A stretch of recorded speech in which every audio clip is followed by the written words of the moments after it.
Bugün olunyu 5 güne örebin. Altınına polisleri büyüdürüz kıtırlattıları yoklar ruhunu aktarız. En yegarı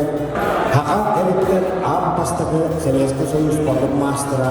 Hakan Sportun Göler Kriyedere Hakan Sportun Tüska Kültürlerine Sportun Göler Kriyedere Arasıya ve Otuniye Kriyedere Seleskin Soyuz Tüska Kültürlerine Sportun Göler Süyüpleşiye Sport Kaloriyada Günlük taksi Kaloriyada Fırtıvadılar Eriştiğine kamarlarına Varlığı Bilen Pastörü'nün Vandiye Safta Valata Kızıklarının İkis güne sağlanan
Attatan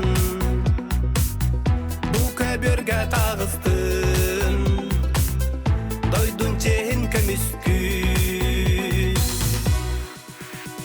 bastın böğüs çulu tuzluk kılbar kıyı kına